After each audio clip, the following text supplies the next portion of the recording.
everyone. Welcome to Building Climate Resiliency of Frontline Communities through Adaptive Solutions.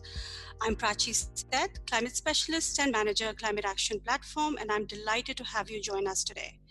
In today's session, we will hear from 4 accomplished speakers who will share their work on climate adaptation.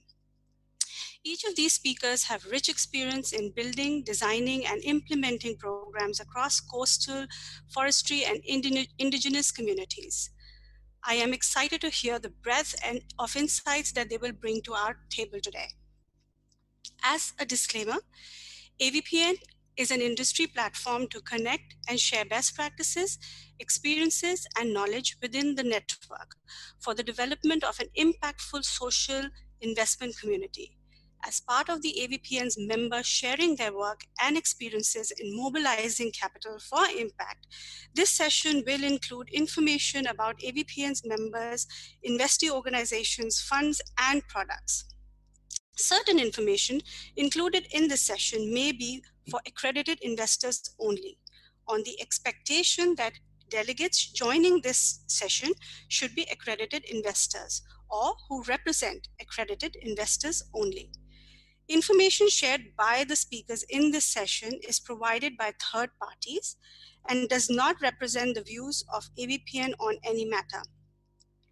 AVPN does not warrant the accuracy, completeness, or usefulness of this information and is not liable nor responsible for reliance anyone may place on such information.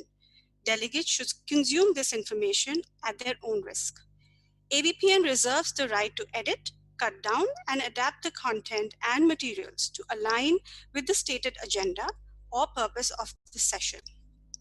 Any information or materials provided are only for information and knowledge sharing and does not in any way constitute tax, legal, financial, or investment advice, nor do we constitute offers, solicitations, or recommendations for any investment activity. My role here today is of your MC, and I will make sure that your experience in the next hour is one that is meaningful. Before we kick off, a few housekeeping announcements. Please note that this session will be recorded and you will be able to access the recording from this session at the AVPN conference website in the next 24 hours. If at any point you get disconnected or have a bad connection, you are having difficulty with the audio or video, try logging out and then log back in. Ensure the correct speaker is on. After the session starts, the chat box will no longer be available, so please share any questions through the Q&A part. We have set aside some time for Q&A, so please share with us your questions at the end. Please note that you can upvote on questions submitted by fellow delegates. On our end, we will do the best that we can to answer all your questions. For any further questions that you may have and that are not answered, you can email us directly at dealshare@avpn.asia.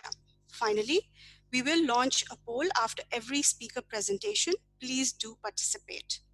On that note, allow me to take a few minutes to introduce AVPN's Climate Action Platform.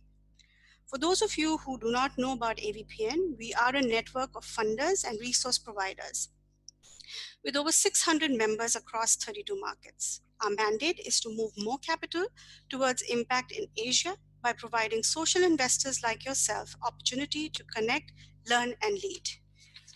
We're also sharing today's highlights on LinkedIn, Facebook, and Twitter. So don't forget to share your experience at #AVPN2020.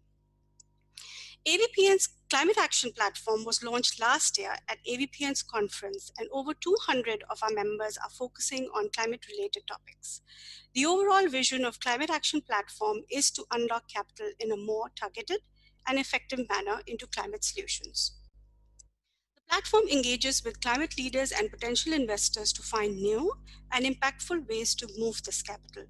We also share best practices, experiences, insights, and solutions through our websites, webinars, roundtables, and events on climate.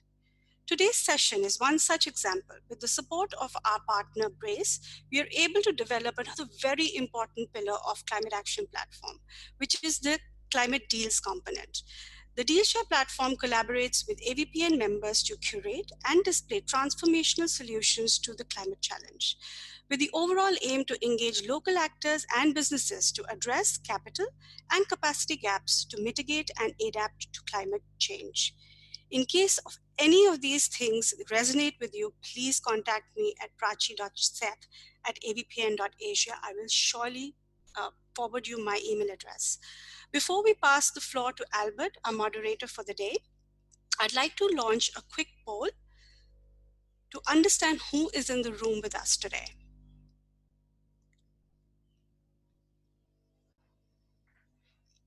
So our first question is, in what capacity are you here today?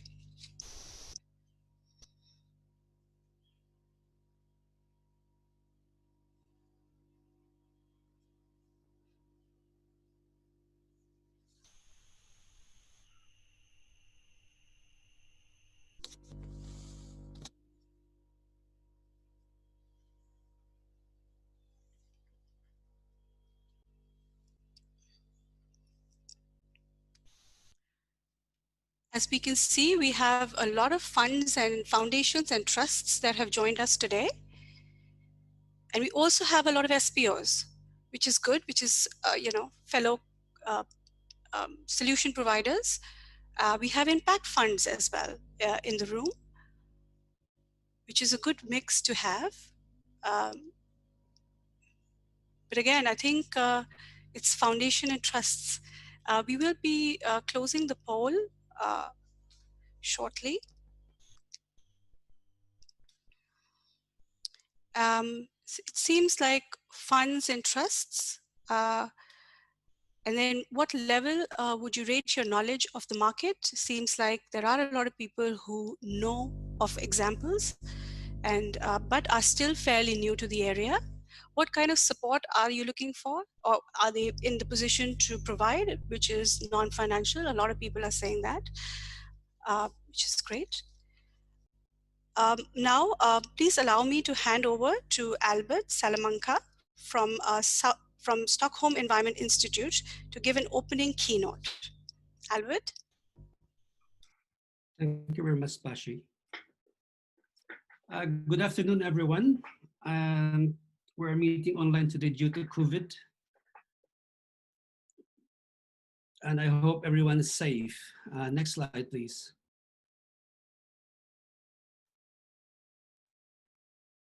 So, but COVID is not the only challenge we're going to face.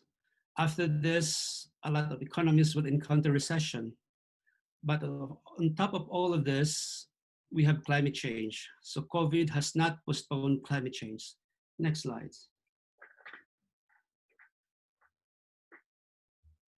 So in this figure, this is the recent IPCC model that's been released, I think, in 2018 or 2019. And I'm sure some of you are familiar with this figure. What this shows is that we are on track to reach 1.5 degrees by around 2030 or 2050, depending on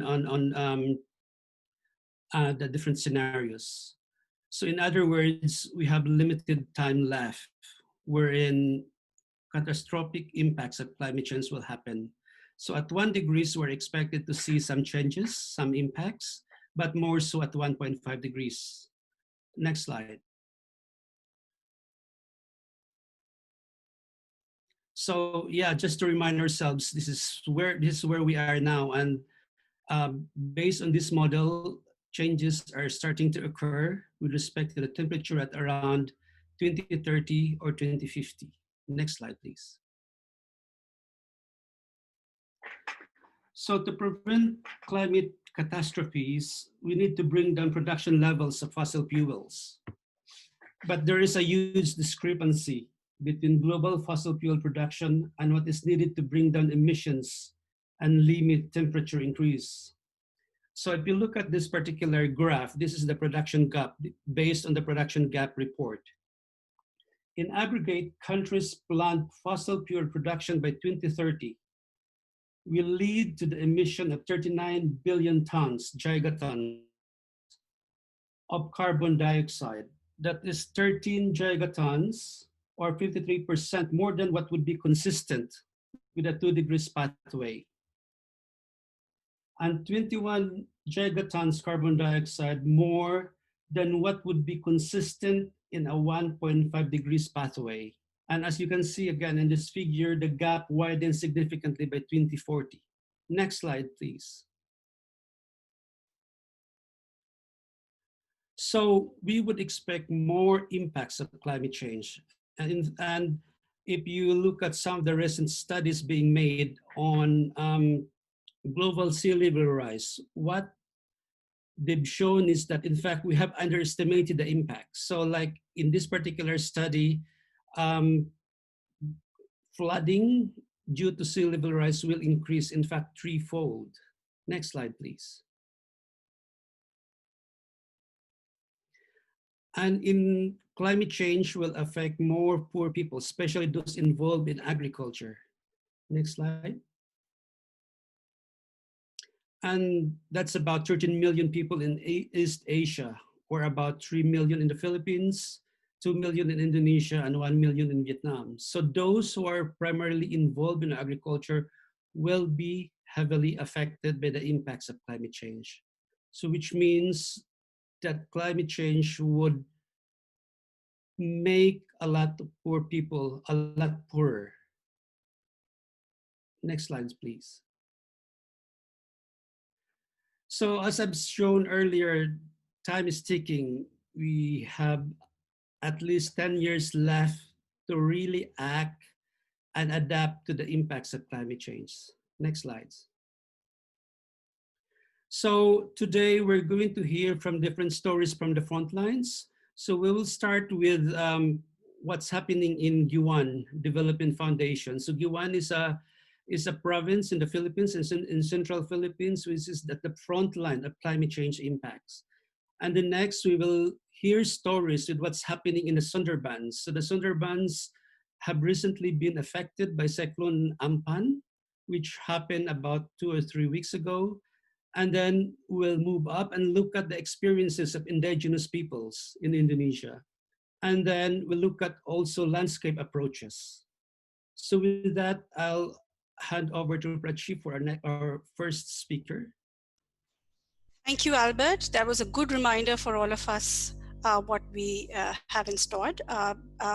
So AVPN's Deal Share Live sessions are curated experiences to help us deepen our understanding and support of social purpose organizations by facilitating strategic conversations and capital deployment.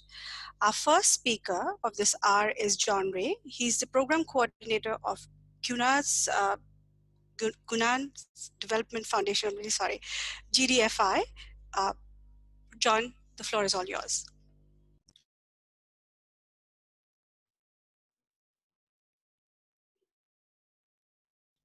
John? Hello. Hi, yes, we can hear you. Good day, everyone.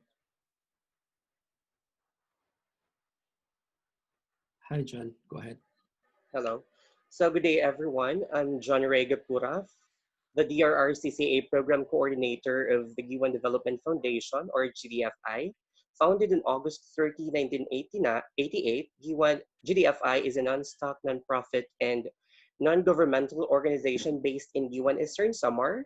So GDFI envisions a self-sustaining, internationally recognized resource institution supporting empowered and sustainable communities actively managing and enjoying the benefits of a healthy and productive ecosystems.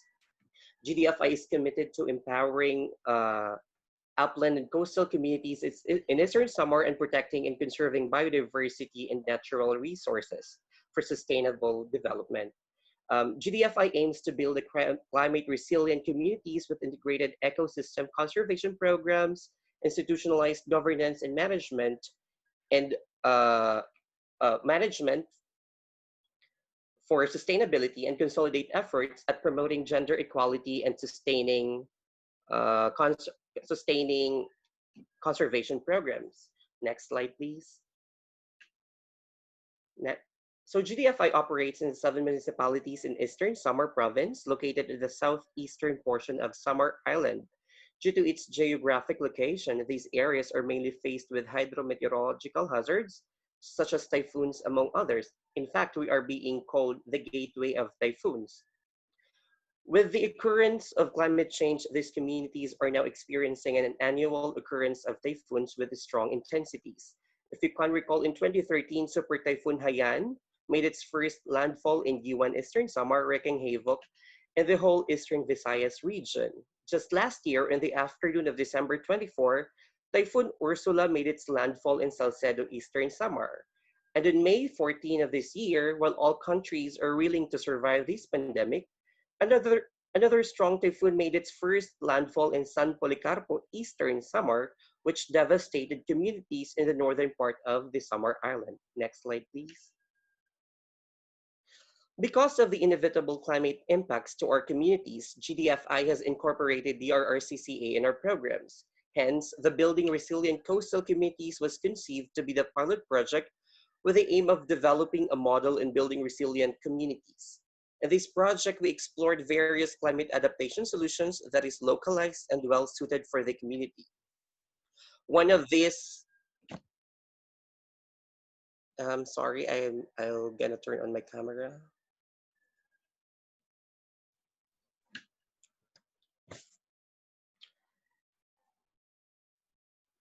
One of these is increasing the DRM capacity in the community. Here we conducted CMDRR training and workshops to the community to increase their level of awareness and understanding of their hazards, vulnerabilities, and capacities. In Suluan Island, where mobile signal is difficult, we bridge communication gap by providing radio communication system. Family, Families living in a high-risk area like the coastal area are relocated to higher and safer grounds and provided with sturdy housing structures. After relocation, the housing structures in the coastal area are demolished and the area is converted into a beach and mangrove.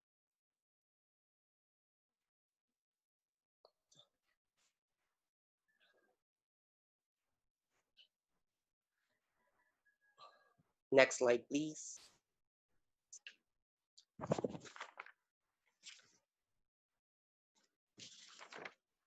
Please go back to the previous slide. Okay, so these are the, in the pictures, you can see all the activities that we conducted involving increasing the RRM capacities as climate adaptation solutions. So the next slide, please. Livelihood support is also provided to families to help increase in their incomes, develop financial resilience, and improve their economic status. Most of the livelihood project beneficiaries are women so that they are involved in economic activities and help augment their family's financial needs. Can you, next slide, please. So while livelihood projects basically aim to provide alternative sources of income, they also at the same time aim to ensure food sufficiency and food security and are designed to suit the need of the local community. They're also designed to be environment friendly. Please, the previous slide. Another climate adaptation solutions is the natural resource enhancement. We also put highlight on natural resource enhancement as one effective climate adaptation solution. And since our beneficiaries are mostly fishers, our activities are mainly focused on enhancing coastal and marine fisheries. For instance, in Maliwaliw Island, a community that is surrounded by mangrove forests and has extensive seagrass beds, we established a mangrove crab and sea cucumber ranch, which are both highly commercial fishery products. So both projects aim to improve or replenish the wild stock of these species which are already dwindling, and at the same time provide source of livelihood for fishers. We're also helping in the management of more than 25 marine protected areas dispersed in the 7 municipalities. So marine protected areas or MPAs, when managed properly, help replenish the wild stock of diverse fisher resources such as fish, among others. Spillovers from these MPA serves as food and livelihood source of fisher folk in coastal communities. After a devastating typhoon, for example, Coastal communities, especially those in island communities, rely mostly on their natural resources as food and livelihood source for them to be able to bounce back from the impacts. With a healthy marine and fishery resources, food security is ensured, livelihood activities is sustained, that leads to improved resilience in coastal communities. Next slide, please. Next slide, please. Next slide. So GDFI is currently in partnership with Give to Asia for our Building Resilient Communities project, the Australian Centre for International Agricultural Research for our Sea Cucumber Research project, the Academe, which is the University of the Philippines Visayas Tacloban College, a government agency, which is the Bureau of Fisheries and Aquatic Resources, Escuela Hayan, the Juan and Isabel Zapanta Foundation Incorporated, and the A7 for Integrated Coastal Zone Management, and of course, the People's Organization in areas where we are in. Next slide, please. So key challenges. First is funding support to replicate the good practices from the previous projects. And then second is sustained funding for the management of marine protected areas. That would be all. Thank you for listening. Thank you, John, for this fantastic presentation. We will be launching another poll now. For this, we are not going to publish the poll results, but if you'd like to be connected to GDFI after this session, it is basically for that. If you say yes, I would like to offer financial support or non-financial support, or yes, I would like to know more about this organization, we will then be sharing your email address and your name with the speaker.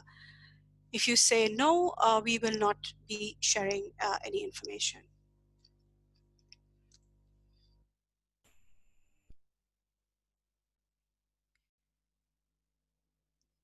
May I also request everyone to start pouring in and putting in their questions for the speakers while the presentations are still on.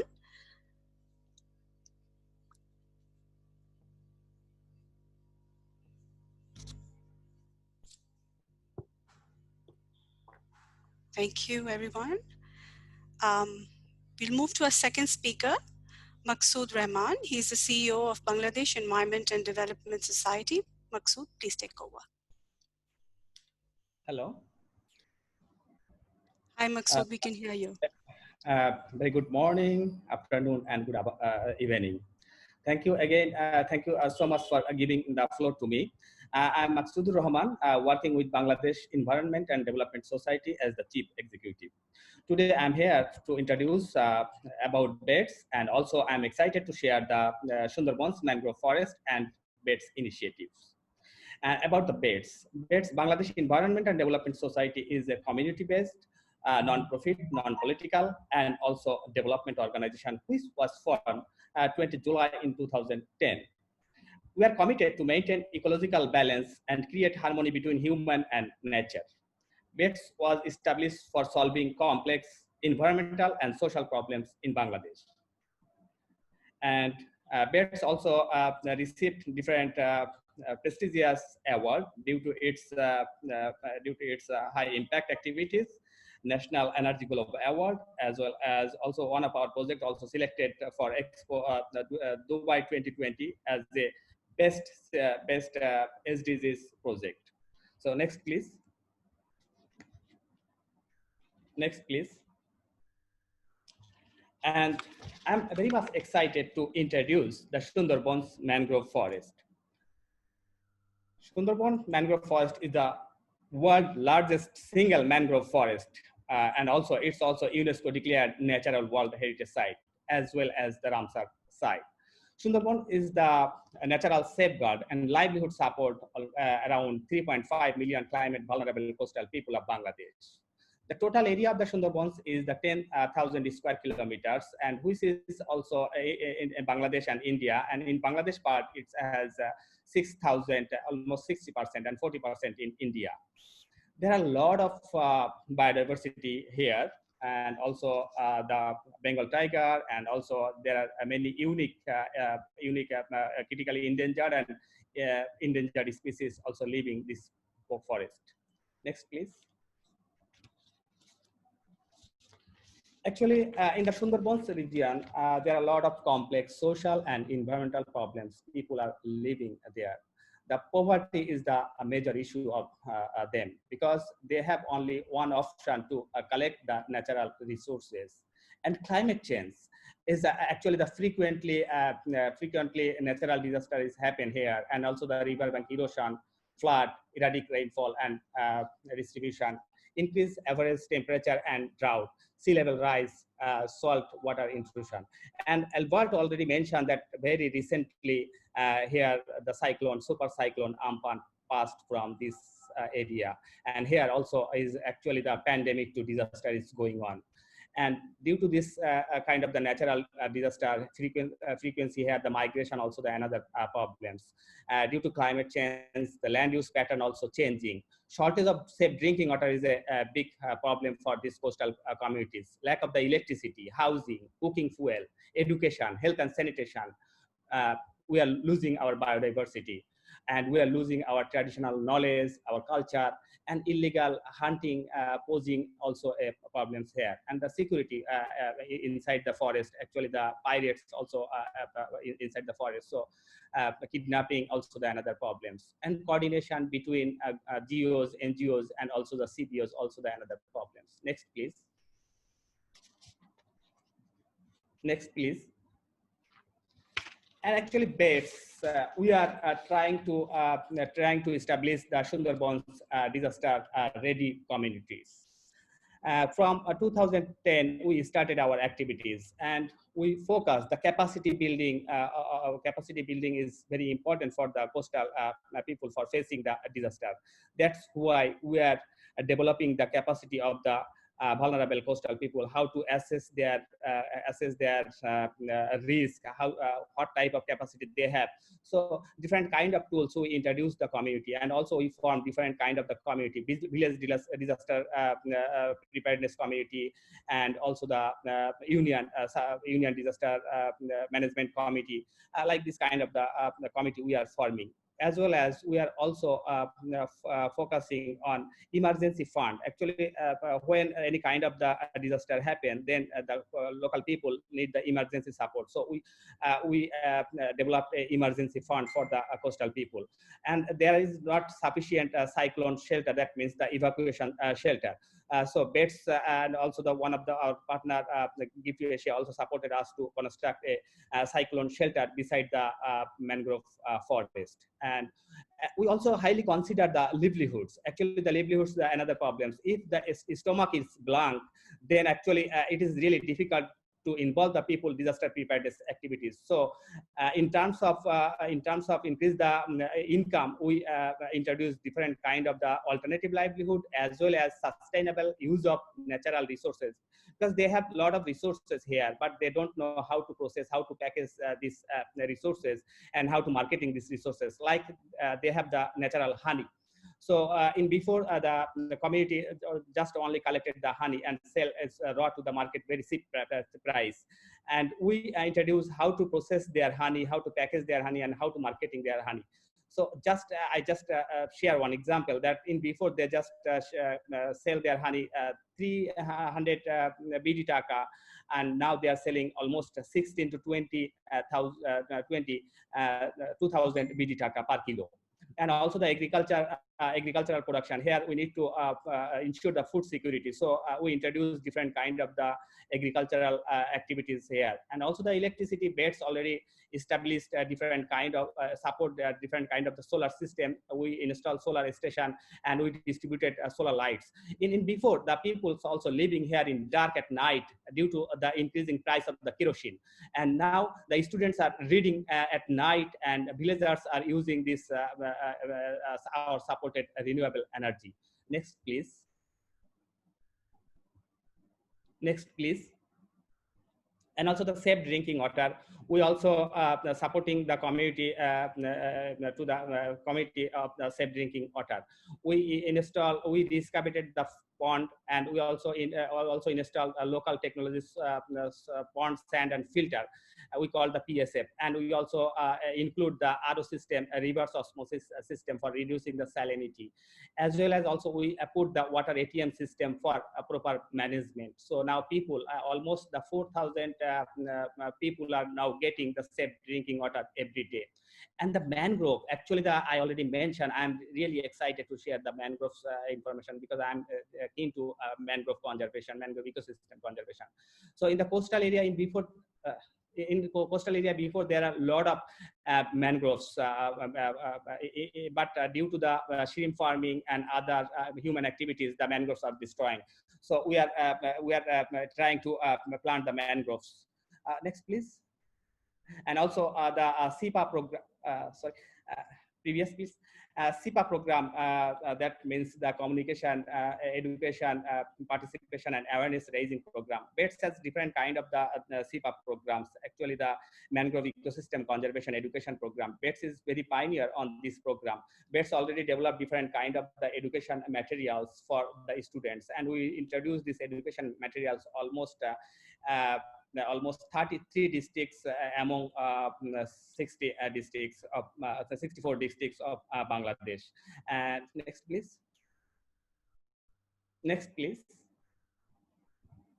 Okay, so what we would like to do? Please, previous one.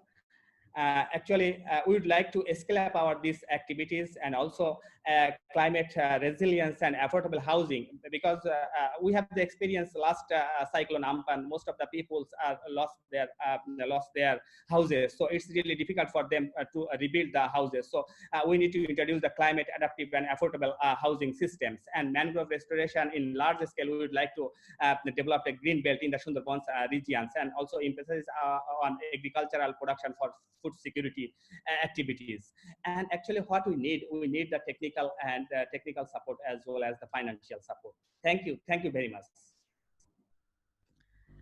Thank you, Maksud. We'll quickly go into the polls again. Again, these polls will not be published. Also, many thanks for those who've been sending the questions for us. May I request the others to please send in their questions in the Q&A part, please. Thank you.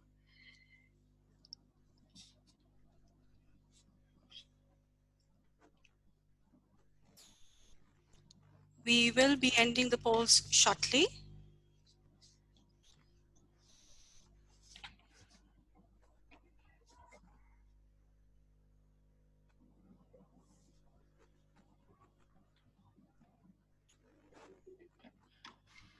Okay, we've closed the polls.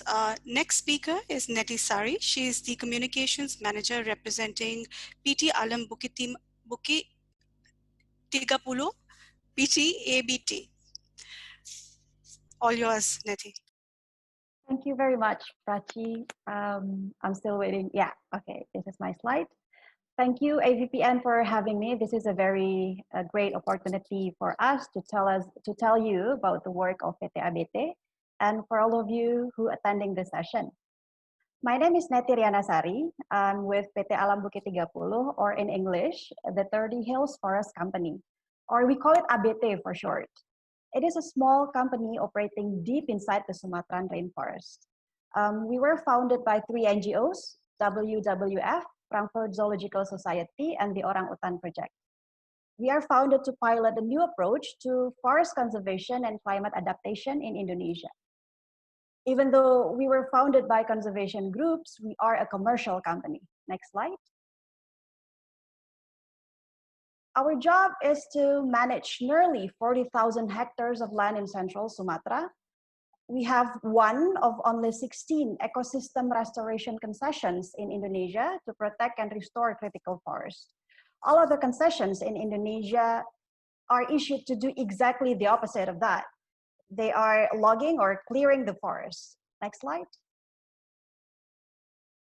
While those companies make money clearing forests, we have to make money for protecting and restoring forests. It is not easy, but when you look close enough, the forest offers plenty of opportunities. Most of all, it is full of carbon locked up in our trees and soils, and it is also full of so-called non-timber forest products, or NTFPs, ranging from wild honey high up in towering sialang trees to medicinal plants down on the forest floor. Next slide. Our forest is also home to spectacular wildlife, which all live together in this little patch of a unique and highly diverse ecosystem on the largely deforested island of Sumatra. You can see some of them in these pictures. There are orangutan, elephant, tigers, and also tapir. Next slide. But our biggest assets are the people living here. 5 villages surround the concession, and inside live 54 households from the small Talang Mama indigenous community.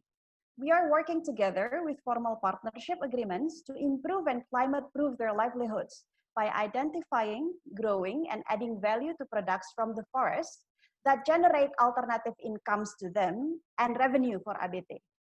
Next slide. Now let's us talk about the problems. Sumatra is one of the most biodiverse regions on Earth, but it also has one of the highest rates of deforestation on the planet, with associated fire, haze, and huge carbon emissions.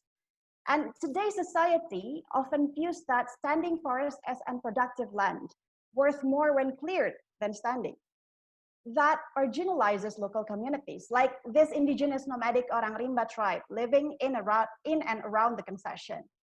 They depend on forests and cannot continue their way of living. And then where there can children go? Next slide. And ABT is working with those communities to develop answers. Income from non-timber forest products is only one of them. The Talang Mama, another indigenous people living in the ABT concession, traditionally collect honey, but they are not your average beekeepers. They have to climb 30 meters and more up their trees to get the honey. We work with them to scale up their honey business, ensuring quality control and helping them with marketing. Next slide. We also founded and support women's cooperatives. They turn traditional forest foods like mushrooms into value-added products that we can bring to the domestic or global markets. More opportunities like this are waiting to be explored with the right partners for the right markets to improve and diversify income opportunities. Next slide. Our mission is simple. We want to create viable, sustainable alternatives to business as usual deforestation-based options. They have to be strong and resilient. They have to climate-proof local livelihoods and generate enough income for ABT to protect this ecosystem and its peoples. We have identified the most promising commodities that could generate enough income to cover our costs. We look for commodities with minimum environmental impact, initial capital need, and operational complexity, but maximum potential for growth and profit. Next slides. So we decided to focus on these 3 commodities this year. Javara Indonesia already sells our honey under the 30 Hills brand in their stores. Javara also provides technical expertise to develop and market edible endemic commodities prepared by women in our local villages. And Java Agro Spices is helping us to pilot a vanilla production. Next slide. We started the company with the support of our NGO founders, some early backers, and public sector funding. We expect that 3 years from now, our businesses will generate enough profit to pay for our operations, many of which are mandated by law but will never generate income for ABT. We believe that all the solutions we find for our area can be scaled across Indonesia's 15 other ecosystem restoration concessions and far beyond. People are starved for working solutions beyond deforestation and fires. Next slide. ABT is integrating forest protection with business development. So far, we have more conservation than business expertise, but developing these income streams will require new skills and organizational structures. So we are looking for technical expertise to expand our product portfolio, expand our customer base, and access new markets. Next slide. getting to where we are has been a long journey. We have faced difficult field conditions and political hurdles throughout, trying to show that there can be economic and social benefits from an intact, healthy forest. But we have persevered with an excellent team of almost 70 people, some of them you can see in the screen, who are fearless, creative problem solvers. All but three are from Sumatra, and around half are members of the local communities, including the indigenous Talang Mama. And we are also backed by some of the most respected brands in conservation. Next slide. I think that's all for my presentation for today. Thank you very much for listening to our story. We look forward to working with new partners who would like to join our journey. And if you ever want to come and visit our forest, please don't hesitate to get in touch. You can contact us here. Thank you, Prachi. Back to you. Thank you so much, Teddy. It was a very good presentation. Gentle reminder to keep your questions coming in. Lastly, I'd like to invite David Gans, Executive Director of RECOF, to switch on his camera for his presentation. Okay, thank you very much. Sorry, David, just bear with us for a second. We'll have the polls and then, yes.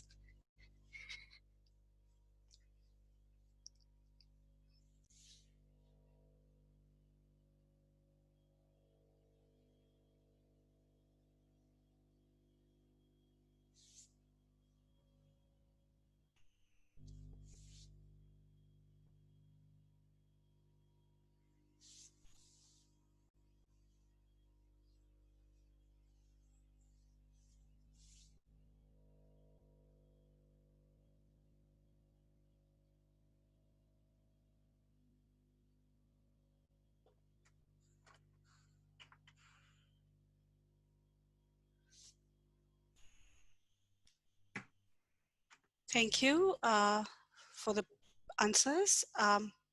David, it's all yours. Good afternoon, good morning, good evening, depending what time of the world you're in. It's an unusual circumstance to give this presentation. It would be nice to be in Singapore with all of you face to face. So my name is David Gans. I'm the Executive Director of RECOF, the Center for People and Forests, and I'll be talking to you today about building resilience through community forestry. So you've heard a number of examples at a local level, and we're going to be scaling up to the regional level. It's important today in the context of building back better after COVID-19. Community forestry is one approach for building resiliency at the local level, and we'd like to profile that a bit more with some landscape approaches. Next slide, please. So at RECOF, we believe in a future where people live equitably and sustainably in and beside healthy, resilient forests. We see the poorest and most marginalized rural communities in the Asia-Pacific region. There's about 450 million people who depend on forests for their survival. And our work and their work really lays the foundation for achieving many of the Sustainable Development Goals, as well as the Paris Climate Change Agreement. As you saw from the graphic that Albert demonstrated, we're not only dealing with COVID-19, we're going to be dealing with the next wave of economic depression, and then we are also dealing with climate change. So we need to not only be addressing future pandemics like COVID-19, but also climate change. Next slide, please.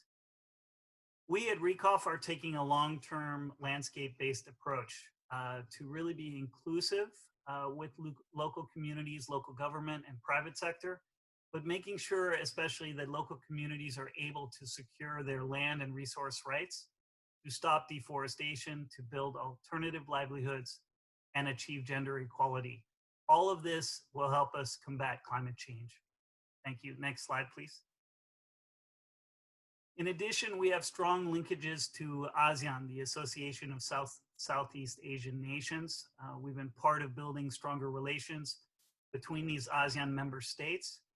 And with 30 years of experience in offices in 7 of the ASEAN member countries in Nepal, we're really here to help convene lessons learned and best practices on community forestry and agroforestry and people-centered approaches throughout the Asia-Pacific region. Next slide, please.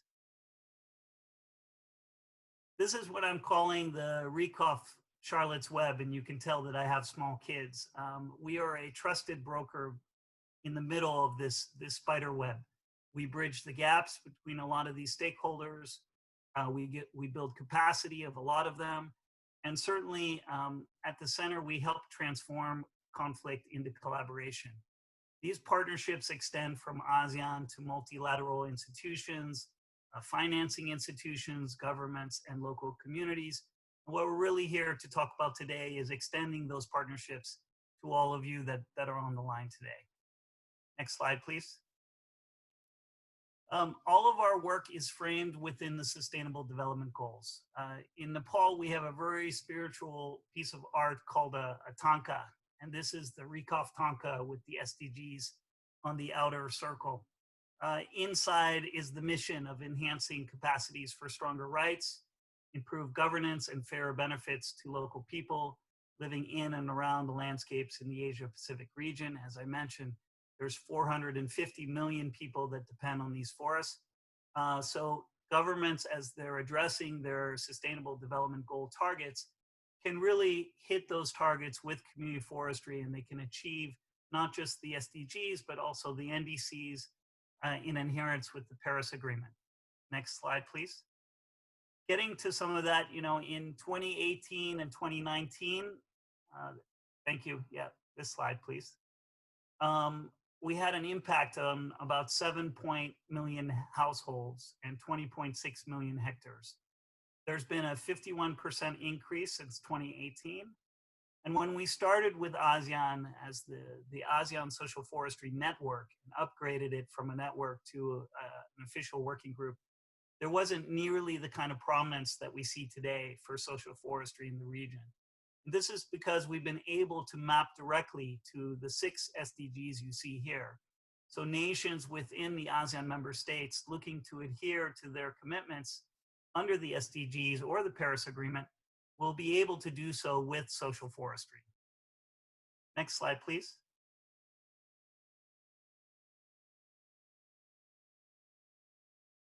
Thank you. We're working across countries, and we have a special focus at the landscape level. I'm going to focus on 10 of these. This is not the only areas where Rieckhoff is focused, but these are what we're calling our priority landscapes. And these are threatened by deforestation, they're threatened by unsustainable practices, and certainly the topic of today is climate change. They are indeed threatened by climate change.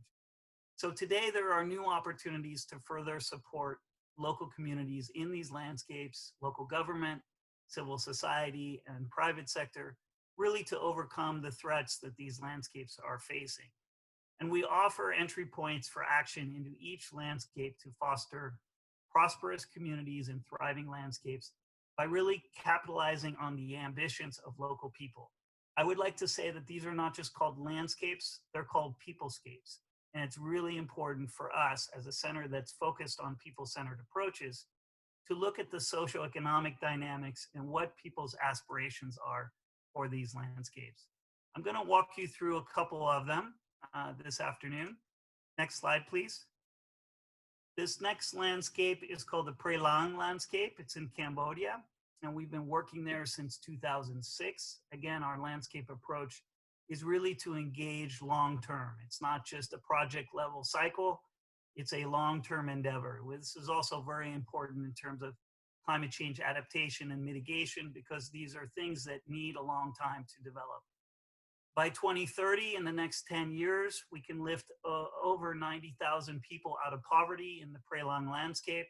We can empower 67,000 women to take active roles in decision-making. And we want to build the capacity of over 126,000 people to adapt to climate change and manage their hectares of forest, which is almost 250,000 hectares. Next slide, please. Next, I'm going to take you back to Indonesia, as our former speaker also had a chance to show you some slides. This is South Sulawesi landscape. We've been working there since 2010, where we helped the people of South Sulawesi really work on climate smart coffee. You can see here a woman starting to pick ripe coffee beans. And by 2030, we can lift about 296,000 people in this part of South Sulawesi out of poverty if we effectively work on this landscape scale. We can also empower 65,000 women to take active roles in decision-making on this landscape, and we want to strengthen the capacity of about 723 more people to adapt to climate change and manage 2.1 million hectares of forest in this particular part of Indonesia. Next slide, please. We're going to move to Laos now. This is the Nampui landscape, and we've been working here for the last 3 years, since 2017. It's a relatively smaller landscape than the one we just visited in South Sulawesi. And here, in the next 10 years, we can lift about 5,000 people out of poverty and empower 400 women to take active roles in decision-making and community-based enterprises. And we estimate that we can eliminate more than 100 tons of carbon and foster sustainable management of 20,000 hectares of forest. Next slide, please. We're going to move now to the next two landscapes are in Myanmar. The Dana Tanasaram landscape is in partnership with WWF. So you heard about WWF with our colleague, previous speaker. We've been working in this landscape since 2015, and we've helped the people in this landscape build their capacity to secure land tenure rights, govern and manage their lands, and improve livelihoods.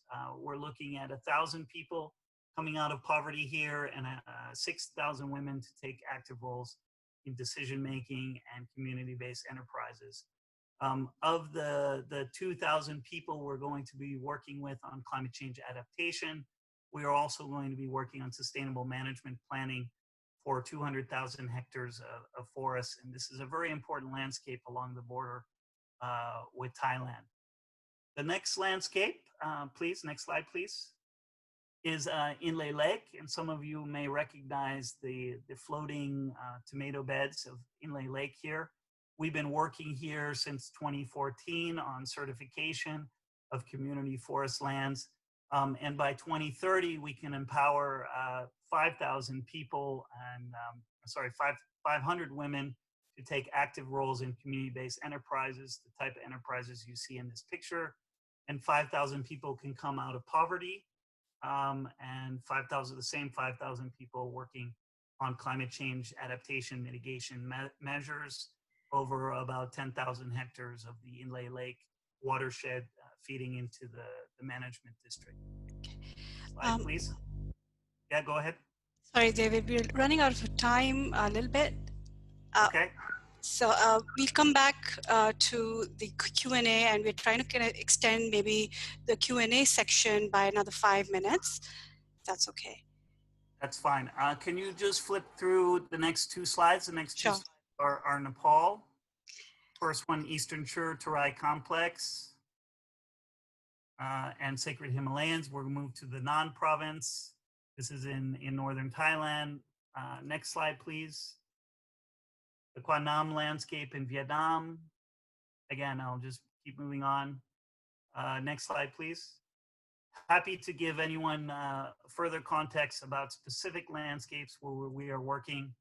Ultimately, what we're offering our partners, there are thousands of communities that want to fight climate change with you. We are working to build trust of communities, governments, civil societies, and companies, including foundations and including social impact investors.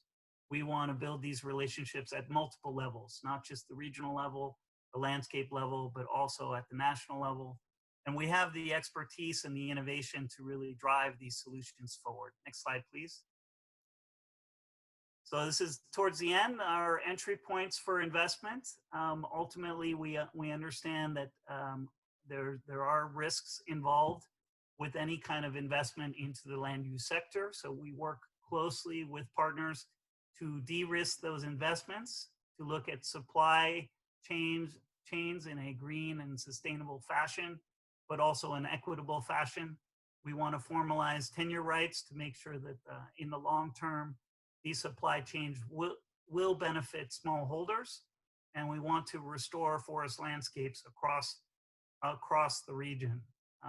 Last but not least, we certainly want to combat illegal activities, combat forest crimes, combat illegal activities that transcend beyond just forested areas into civil society. And we want to develop inclusive forest-based businesses for women and other marginalized groups. This is very important to us. This is part of our social inclusion and gender work across the region. Next slide, please. So we'd like you to rise to the challenge. We need to strengthen the rights of those who depend on forests and end deforestation now, as well as forest degradation. We want to achieve zero hunger, overcome poverty, and ensure gender equality across these landscapes. But we need to invest in community forestry, taking a very cross-sectoral approach, a holistic landscape approach. And we invite all of you to come work with us in these landscapes. Next slide, please. So thank you very much for your time. If you're interested to learn more about any of these landscapes or about RECOF as a regional institution, please feel free to reach out to us. So thank you very much for your time this afternoon. Thank you so much. Our last poll of the day.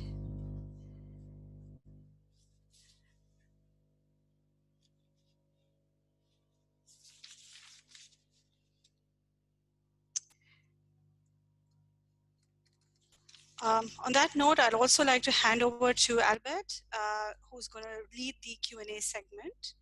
Albert? Thanks, Prachi. Thanks. And if I can request, perfect, everybody's, thanks. So when you're ready with your questions, please send them. So we've just heard 4 excellent presentations about what's happening on the ground. So you've heard about what's happening in the Philippines, what's happening in Bangladesh and the Sundarbans, and what's also happening with indigenous communities in Indonesia, and also what's happening across different biodiverse regions, biodiverse landscapes in the region. So please keep on sending your questions. For now, I have a question to the panelists. So how are your communities and landscapes being affected by COVID, and how will these impacts be compounded, do you think, by climate change? Perhaps we can start with, in reverse order, maybe we'll start with David. Yeah, so our communities are reacting quite differently, and we are in the process of surveying across all 7 focal countries about 60 different community level polls to see how they are reacting to COVID-19. It's pretty clear that in certain countries with strong governance, there are lockdowns on people's movement between provinces and states. This is affecting their ability to get their products to market, but also clamping down on illegal activities, as I mentioned before. In countries where there's less enforcement, there are more illegal activities, more land grabbings taking place, and obviously that's impacting local communities, that's impacting the forests, and the ecosystems are being degraded, logged illegally during this time frame. So we have to effectively empower local communities to be part of the answer. Citizen monitoring is a very effective way to get the word out that these illegal land grabs or illegal activities are happening under COVID-19. But also, how do we empower local communities to build back better? They are indeed showing a lot of resilience and a lot of capacity to handle the impact of COVID-19, but let's see how they handle next, obviously, the economic downturn that is a result of what's happened here. Thank you. Thanks, David. Neti, what is happening with your indigenous communities in Indonesia? Actually, the indigenous community living in Indonesia are living inside an area where they are kind of remote, and limitedly connected to others, but we can also see that, just like David has highlighted before, that economically they've started to feel and to feel the impact of COVID-19, where some of their sales are decreasing because of the buying capacity are also decreasing. And what we are doing to see the condition of this indigenous communities, that as a company we are trying to use our available resources to directly help them, which is impacted in the short term. And in the long term, we are trying our best to keep on going with our cooperation and our business cooperation with them. In the presentation, I've already showed that we have mainly this honey production cooperation with them, and we are trying to actively find markets so that we can keep on buying and we can keep on assisting the communities to harvest their honey and channeling their products to the market. I think that's all. Thank you, Albert. Thanks a lot, Niti. Maksud, you mentioned already about what happened in the Sundarban, especially after Cyclone Ampan. Can you add more? Okay, thank you very much. Actually, here in Bangladesh, due to the COVID-19 impact, here is the lockdown, and lockdown is going on, and that's why the peoples are unable to go into the forest for collecting the resources and other income generating activities. And at that time here also the cyclone Ampan. So this both disaster is happening here. And now the people actually, due to the cyclone Ampan, most of the Sundarbans coastal area inundated by the due to the collapse of the embankment. So people here are living under the water, and also the living on the embankment, and also drinking water crisis also is acute, and also mars these problems. And waterborne disease also the spread out. So actually there are a lot of the crises here going on, and the government side and different NGO side are supporting to relief activities, but it's not sufficient for the coastal people. Good, thanks. How about John Ray? What's happening in Guan, in Eastern Samar? Currently, Eastern Samar is the only province in Eastern Visayas which has no recorded COVID case. So they're actually steering. Hello? I think your signal is not good. Hello? Can you hear Okay, me? go ahead. Hello? Yeah. Currently, Eastern Samar province is the only province in Eastern Visayas region where there is no recorded COVID-19 case. So the area is actually very strict. They are, they're really strict when it comes to border controls. So there was also, when it comes to the condition of the fishers, so during the first weeks of the lockdown, they have problem selling their fish already because the buyers already stopped buying because they cannot export, export out of the province their the fish because of the ECQ. So, but now I think they're already starting with the normal with their normal activities, but they are now also being faced by bad weathers because it's already June. So typhoon season is about to come. So it would be hard for them to cope up with this new normal.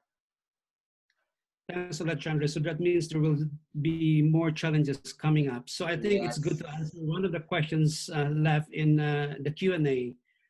And I think this could be answered by everyone.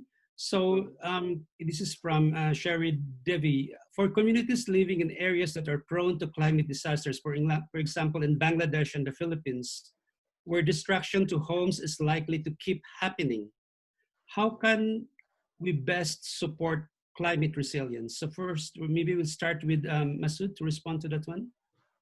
So in those areas, how can we best support climate resilience, or how can we best enhance climate resilience? Okay, thank you. Masood, would you want to respond to that one? Or maybe John Ray, you can go ahead. Oh yeah, thank you. I think for our areas wherein we are operating mostly in coastal communities, the best thing to do really is to relocate those families living in the coastal areas, relocate them in higher and safer grounds, and convert the area into a coastal greenbelt, plant mangrove trees and beach forest trees. And actually, we did that already in Maliwalo Island. We relocated about 40 plus families and provided them with starting housing structures. And now they're feeling better. They're every time they're less nervous when it comes. They are now feeling confident with their current housing structures that it would really survive typhoons. So the best way really is to relocate them. Good. Thanks, John Ray. David, would you want to respond to that question? Yeah, I mean, I think as we look at the adaptability of communities and societies in a post-COVID-19 world and the climate change crisis, we must build, we have to transform our food systems right now. And this would include diversification. We must create climate and forest friendly food systems that include smallholders as part of the solution.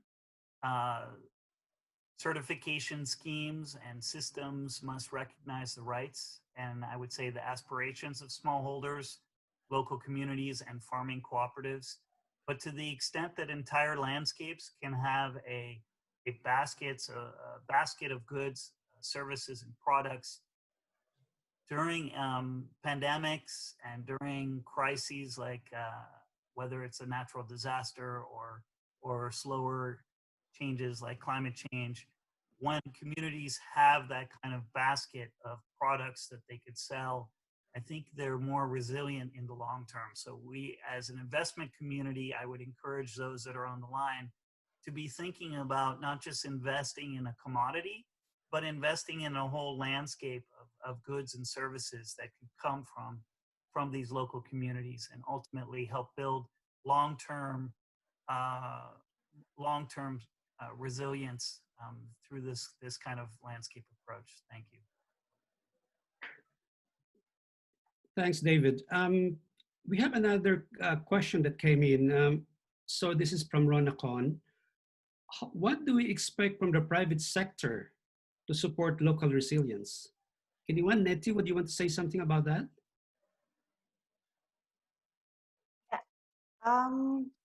So ABT is a private sector, so I think it's a perfect fit question for us. For ABT, because of our operations, is actually to protect the forest, and we have this indigenous people that we are recognized living inside and around our forest, and we also recognize that indigenous peoples are oftentimes to be the most affected by the climate change. So working with them has taught us more than actually we thought we know, because with this indigenous people, they are a forest community. Their living is depending on forest, and to see that back to their maybe we can call it local wisdom. I'm actually not very happy to use this term, but yeah, to see that again, to see how they built their connection with nature. For example, with our honey harvester, when they cut the honey, they don't cut everything. They just take what they need so that it can replenish themselves.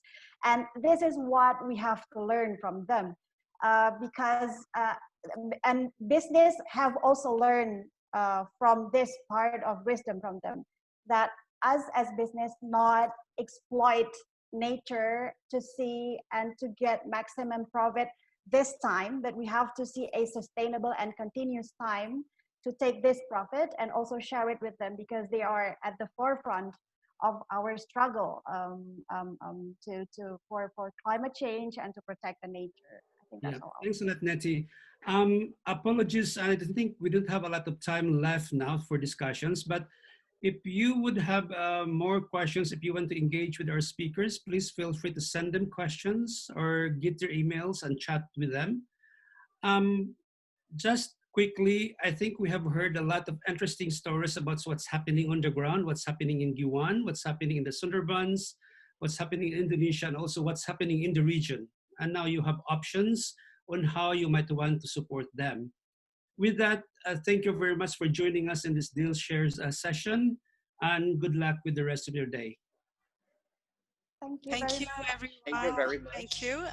The event was made possible through the generous Thank you. support of Stockholm Environment Institute and our other lead partners, Chandler Foundation, Yidan Prize, as well as our impact partner for Impact Investing Day, Standard Chartered Bank.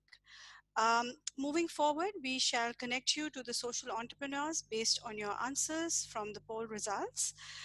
You can also see everyone who's logged in into the session by going into the session page on the main conference website and connect with them through our AVPN connector.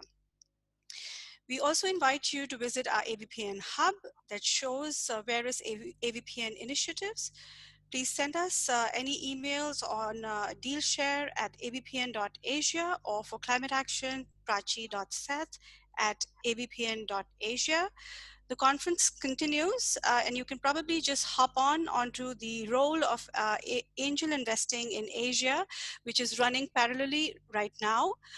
Do share your highlights of the session on social media and remember to tag us by hashtag AVPN 2020. Thank you so much, everyone, for joining us.